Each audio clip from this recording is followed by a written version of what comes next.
Hello friends, welcome to our Sayali fashion designer channel आणि मी आहे सायली. तर तुम्हा सगळ्यांचं आपल्या आजच्या नवीन अशा छानशा व्हिडिओमध्ये मी मनापासून खूप खूप स्वागत करते. तर कसे आहात तुम्ही? नक्कीच मस्त आणि मजेत असणार आहात. आणि आज मी तुमच्यासोबत खूपच सुंदर लेटेस्ट ट्रेंडिंग न्यू लुक मधली ब्लाउज डिझाईन शेअर करणार आहे. ऍक्च्युली बऱ्याचदा आपल्याला त्याच डिझाईन्स बनवून कंटाळा येतो. वेगळी युनिक डिझाईन बनवायची असते, बऱ्याचदा साडी थोडी वेगळी असते. सो अशा वेळेस सुद्धा त्यावर कशी डिझाईन बनवावी हे आपल्याला सुचत असते. सो आजची जी काही डिझाईन आहे खरं तर त्यामुळे साडीला आणि ब्लाऊजला खूप सुंदर असं लुक येणार आहे. आणि सगळ्यात महत्वाचं म्हणजे या छानशा ब्लाऊज डिझाईनची मी तुम्हाला संपूर्ण कटिंग आणि स्टिचिंग अतिशय सावकाश स्टेप बाय स्टेप आणि खूप काही महत्वाच्या फिनिशिंगच्या टिप्स अँड ट्रिक्स सांगणार आहे. जेणेकरून बायचान्स जरी तुम्ही कुणी नवीन शिकत असाल, अशा डिझाईन आधी बनवली नसेल तरी सुद्धा तुम्हाला आपला आजचा हा व्हिडिओ बघून अशी डिझाईन सहज बनवता येईल. इतक्या साध्या सोप्या पद्धतीने संपूर्ण कटिंग स्टिचिंग आज मी तुमच्यासोबत शेअर करणार आहे. सो चला मग आता वेळ न घालवता आपण आपल्या आजच्या महत्वाच्या टॉपिकला सुरुवात करूयात. आणि हा व्हिडिओ तुम्ही स्किप न करता पुन्हा नक्की बघा, जेणेकरून तुम्हाला अशी छानशी डिझाईन बनवणं खूपच सोपं जाईल. आणि ह्या डिझाईनमुळे साडीला आणि ब्लाऊजला सुद्धा खूप सुंदर असं लुक येईल. ठीक आहे, सो चला मग आता आपण स्टार्ट करूयात. तर हे बघा, इथे तुम्ही बघू शकतात की हा आहे ब्लाऊज पीस. आणि खरं तर आपण याचा बॅक पार्ट म्हणजे अस्तर आणि मेन फॅब्रिक असं दोन्हींचं कटिंग करून घेतलं आहे. आणि यावर आज आपण ट्रेंडिंग कटवर्क डिझाईन बनवणार आहोत. त्याआधी मी तुम्हाला या बॅक पार्टचं मेजरमेंट कसं आहे ते सांगते, म्हणजे तुम्हाला तुमच्या मापानुसार या डिझाईनसाठी कशी कटिंग स्टिचिंग करावी हे सहजच लक्षात यावं यासाठी. सो बघा, ब्लाऊजची उंची आहे 13, 1 इंच मार्जिन असं आपण 14 इंचाला मार्किंग केली. त्यानंतर इथे 2.5 इंच गळा रुंदी आणि 5.5 इंचाचं शोल्डर टाकलेलं आहे. त्याचबरोबर याचा जो काही मुंडा आहे तर तो सुद्धा घेतला 5.5 इंच. क्रॉसमध्ये 1.5 ला मार्किंग करून बॅक साईडच्या मुंड्याचा शेप सुद्धा दिलेला आहे. इथून नेहमी टाकत असतो छातीचा चौथा भाग म्हणजे 8 अधिक आपण इथे 2 इंच मार्जिन असं टोटल 10 ला मार्किंग केलं. खरं तर तुम्ही 1.5 इंच मार्जिन सुद्धा इथे घेऊ शकतात. आणि आता आपण सगळ्यात आधी गळ्याची जी काही मार्किंग आहे तर ती करणार आहोत अस्तरच्या बॅक पार्टवर. सो सगळ्यात आधी बंद बाजूच्या साईडने तुमचा जेवढा गळा असेल त्यामध्ये अर्धा इंच एक्स्ट्राचं मार्जिन ऍड करून मार्किंग करून घ्यायची आहे. सो बघा, मग इथे जो काही गळा आहे त्यामध्ये मी अर्धा इंच एक्स्ट्राचं मार्जिन ऍड करते आणि मग टोटल इथे डायरेक्ट मार्किंग करते. तुम्ही सुद्धा सेम ह्याच पद्धतीने मार्किंग करायची आहे. तर बघा, मग मी इथे खरं तर 9.5 ला मार्किंग केली, कारण 9 इंच गळा आहे. आणि 2.5 इंच गळा रुंदीची पुन्हा इथे एक मार्किंग करून घेतली. यानंतर पट्टीच्या सहाय्याने हे पॉइंट जॉईन करून इथे आपल्याला एक बॉक्स तयार करायचा आहे. खरं तर ही आपली बेसिक स्टेप आहे. तुमचा गळा कुठलाही असो, सगळ्यात आधी आपल्याला ह्या पद्धतीने हा बॉक्स तयार करून घ्यावा लागतो. आणि त्यानंतर मग आपला जो काही मेन गळा आहे त्याची मार्किंग आपण करून घेऊयात. तर इथे मी बघा, हा जो काही फ्रेंच कर्व आहे त्याची यूज करून इथे मार्किंग करणार आहेत. तुम्ही ह्या पद्धतीने सुद्धा व्ही गळ्याची मार्किंग करू शकतात, किंवा जर तुम्हाला अजून थोडासा गोलाकार शेप हवा असेल तर अशी सुद्धा करू शकतात. ठीक आहे, सो ही मार्किंग तुम्ही डायरेक्टही करू शकतात किंवा स्केल वापरून सुद्धा करू शकतात. आता ही मार्किंग झाल्यानंतर इथे आपल्याला कटवर्कचे शेप ड्रॉ करायचे आहेत. त्यासाठी बघा, मी ही पट्टी एक घेतलेली आहे. तर ही तुम्हाला कुठेही अवेलेबल होईल, सहज मिळू शकते. सो तुम्ही ती यूज करू शकतात किंवा एखाद्या गोष्टीने सुद्धा यूज करून तिथे हे राऊंड शॉर्ट ड्रॉ करू शकतात. म्हणजे तुम्हाला जसे इझी जाईल त्यानुसार तुम्ही इथे हे कर्व ड्रॉ करू शकतात. पण पट्टीच्या सहाय्याने काय होतं, आपल्याला कर्व ड्रॉ करणं इझी जातं. ठीक आहे, सो अशा पद्धतीने मी हे कर्व ड्रॉ केलेले आहे. खरं तर ही डिझाईन आपल्याला कॅनव्हास पेपर लावून स्टिच करायची आहे. सो त्यासाठी मग मी इथे कॅनव्हास पेपर घेते. तर बघा, ब्लाऊज डिझाईनसाठी आपल्याला पेपर कॅनव्हास लागत असतो. सो मग इथे मी पेपर कॅनव्हास ह्या पद्धतीने डबल फोल्ड केला. तो इथे ठेवायचा आहे, बरोबर बंद बाजूची साईड मॅच करायची आहे. आणि सगळ्यात आधी बघा, जी काही आपली व्ही गळ्याची मार्किंग दिसते ना, तर ती आपण इथे मार्क करून घेऊयात. आता तीच मार्किंग दुसऱ्या साईडला सुद्धा फेन दिसते, तर ती आपण डार्क करून घेतली. त्यानंतर आता तीच मार्किंग कटवर्कची तुम्ही करू शकतात, किंवा बघा डायरेक्ट पुन्हा पट्टीने सुद्धा कॅनव्हास पेपरवर मार्किंग करू शकतात. आता मगाशी काय झालं होतं की हा जो काही सेंटरचा गोलाकार शेप होता ना, तर तो किंचितसा कमी पडत होता. त्यामुळे मग मी पुन्हा इथे मार्किंग करते, कारण शोल्डरच्या साईडला कमी पडलं तरी सुद्धा चालेल, पण सेंटरला कर्व व्यवस्थित येणं खूप गरजेचं आहे. आता बघा, तीच मार्किंग दुसऱ्या साईडला आपल्याला फेन दिसते, तर ती फक्त आपल्याला इथे डार्क करून घ्यायची आहे. ठीक आहे, सो अशा पद्धतीने आपण कटवर्कची इथे मार्किंग करून घेतलेली आहे. ती सुद्धा अगदी व्यवस्थित प्रॉपर. आणि या पट्टीचा वापर करून तुम्ही सुद्धा परफेक्ट अशी नक्कीच कटवर्कची मार्किंग करू शकतात. जर तुम्हाला इथे डायरेक्ट एखाद्या कुठल्याही वस्तूने जरी गोलाकार शेप ड्रॉ करायची असेल तर करू शकतात. आणि खाली पण बघा मी गोलाकार शेप इथे ड्रॉ करून कटिंग करून घेतलेला आहे. सो चला मग आता फायनली इथे मार्किंग झालेली आहे आणि कमरेच्या साईडला सुद्धा आपण गोलाकार शेप दिला, त्याची देखील कटिंग झालेली आहे. सो आता आपण इथे स्टिच करायला सुरुवात करूयात. तर सगळ्यात आधी आपल्याला इथे अस्तर आणि मेन फॅब्रिक एकमेकाला जोडून घ्यावा लागणार आहे. त्यासाठी सगळ्यात आधी मेन फॅब्रिक ठेवलं, त्यावर आपण कटिंग केलेला अस्तरचा बॅक पार्ट ठेवला, सेंटरला पिन लावली आणि बघा आपण कॅनव्हास पेपर लावून इथे डायरेक्ट गळा सुद्धा रेडी करणार आहोत. सो सगळ्यात आधी एक मध्यभागी टीप मारायची, त्यामुळे काय होतं की आपला शेप अगदी व्यवस्थित सेंटरला येतो, तर तो अजिबातच वरखाली तिरका वगैरे होण्याचे चान्सेस राहत नाही. म्हणजे कसं असतं ना, ही जी आता साईडने आपण टीप मारतोय ना, तर ती टीप मारताना कॅनव्हास पेपर हलत नाही आपण मध्यभागी टीप मारल्यामुळे. सो तुम्ही सुद्धा कॅनव्हास गळा बनवताना ही काळजी घ्यायची आहे. सगळ्यात आधी मध्यभागी एक टीप मारायची आणि मग जो काही तुमचा मेन शेप असेल त्यावर टीप मारायची. आता सगळ्यात महत्त्वाचं म्हणजे इथे जो काही मेन शेप आहे तिथे आपल्याला अगदी सावकाश काळजीपूर्वक टीप मारायची आहे, कारण हे खूप छोटे छोटे गोलाकार शेप आहे आणि तुम्ही जशी टीप मारणार तसा शेप येणार आहे. सो त्यामुळे ही टीप काळजीपूर्वक व्यवस्थित सावकाश मारणं खरं तर खूपच गरजेचं आहे.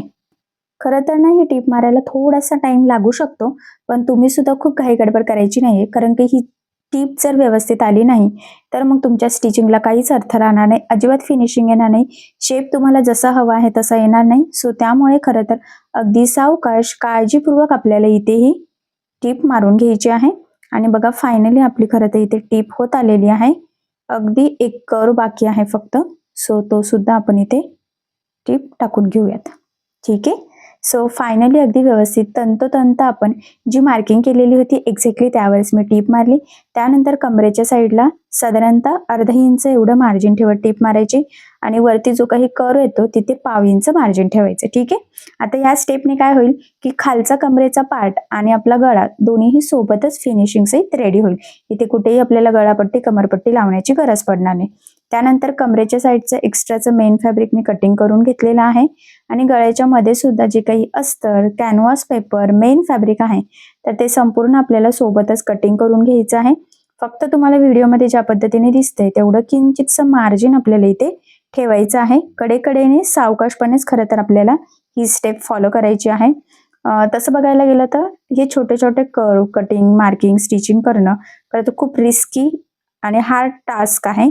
त्यासाठी थोडासा टाइम लागू शकतो, पण सध्या ट्रेंडिंग अशी ही डिझाईन आहे आणि ह्या डिझाईनमुळे साडी ब्लाऊज नक्कीच मस्त असं उठून दिसणार आहे. सो नक्की तुम्ही अशी डिझाईन ट्राय करू शकतात. मी तर म्हणेल कराच. नक्की छान असं सगळ्यात वेगळा असा हटके लुकमध्ये आपला ब्लाऊज रेडी होईल. आणि बघा ह्या पद्धतीने इथे आपल्याला खरं तर छोटे छोटे कट्स मारायचे आहे. सगळ्यात महत्त्वाचं म्हणजे कट्स मारताना आपल्या टिपच्या पलीकडच्या साईडला कट्स जाणार नाही याची काळजी घ्यायची, नाही तर ब्लाऊज आपला बिघडू शकतो, फाटू शकतो. आणि सगळ्यात महत्त्वाचं म्हणजे गोलाकार शेप आहे, जिथे पूर्ण कर्व आपला टर्न होतोय वेगळा दुसरा स्टार्ट होतोय खरं तर तिथे सुद्धा आपल्याला काळजीपूर्वक कट्स मारायचा आहे. कारण जर कट्स मारले नाही तर आपले शेप व्यवस्थित फोल्ड होणार नाही आणि जसा आपल्याला आकार हवा आहे तसा येणार नाही आणि तो परफेक्ट तसाच येण्यासाठी खरं तर आपल्याला काळजीपूर्वक कट्स मारायचे. आणि बघा कमरेच्या साईडला सुद्धा कर्व आहे, सो तिथे सुद्धा मी छोटे छोटे कट्स टाकून घेतले. आता कट्स टाकून झाल्यानंतर आपल्याला हा बॅक पार्ट सरळ करायचा आहे. सो बघा मग अगदी व्यवस्थित काळजीपूर्वक सावकाशपणे खरं तर सरळ करायचा आहे आणि हा सरळ केल्यानंतर एक एक कर्व आपल्याला बाहेर प्रेस करून व्यवस्थित सेट करायचा आहे. बघा तर अगदी सावकाश सावकाश फोल्ड करायचा आहे सगळेच कर्व, म्हणजे ते व्यवस्थित गळा आपला सेट होऊन जाईल. आणि गळ्याच्या साईडने सेट झाल्यानंतर कमरेच्या साईडला सुद्धा व्यवस्थित सेट करायचं. आणि मग आता सगळ्यात आधी आपल्याला इथे गळ्याच्या साईडला द्यायची आहे दाबटीप. सो बघा मग लक्षात राहू द्या इथे दाबटीप देताना आपला जो काही अस्तरचा आतला कपडा आहे तर तो वरती दिसणार नाही याची आपल्याला काळजी घ्यायची आहे. कारण जर का तो कपडा वरती दिसला तर फिनिशिंग सगळी बिघडू शकते. आणि सगळ्यात महत्त्वाचं म्हणजे आता आपण जी दाबटीप देणार आहोत त्यावरच आपलं संपूर्ण ब्लाऊजचं लुक डिपेंड आहे. कारण ह्या कर्ववर आपण कुठल्याही प्रकारची पायपिंग करणार नाही किंवा लेसही लावणार नाहीये. तर काय करणार आहोत तर ते पुढे तुमच्या लक्षात येईलच, पण ही दाबटीपवर आपलं खरं तर संपूर्ण लुक फिनिशिंग डिपेंड आहे. सो त्यामुळे अगदी व्यवस्थित सावकाश आणि काळजीपूर्वक आपल्याला ही दाबटीप इथे टाकून घ्यायची आहे. आता तसं बघायला गेलं तर हे सुद्धा अगदी छोटे छोटे कर्व आहे, त्यामुळे इथे दाबटीप टाकायला सुद्धा टाइमच लागणार आहे. पण कितीही टाइम लागला तरी सुद्धा फायनल लुक खरं तर खूप सुंदर येणार आहे.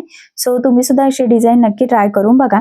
आणि सध्या कस्टमरची सुद्धा रिक्वायरमेंट खूप वाढलेले आहे कटवर्क ब्लाऊज डिझाईनसाठी. सो व्ही गळ्याची ही डिझाईन तुम्ही नक्की म्हणजे नक्की ट्राय करून बघू शकतात. नक्कीच ह्या छानशा डिझाईनमुळे साडी ब्लाऊज उठून दिसणार आहे. असंही साडीचं संपूर्ण लुक आपल्या ब्लाऊजवर डिपेंड असतं. त्यामुळे ब्लाऊज जेवढा छान डिझायनर डिसेंट त्याचं लुक येईल तेवढंच छान आपली साडी दिसणार आहे.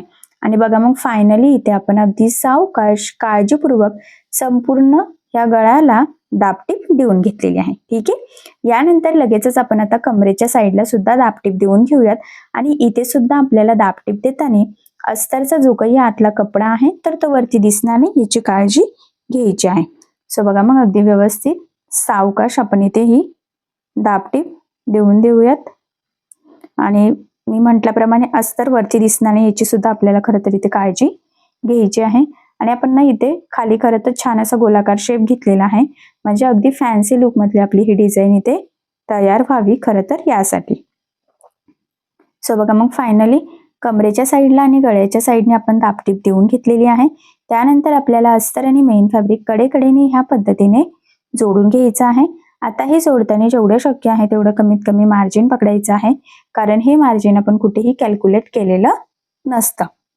ठीक आहे. आणि जोडताना गोळा होणार नाही, फुगा येणार नाही, तर या छोट्या मोठ्या गोष्टीची सुद्धा खरं तर काळजी घ्यायची आहे.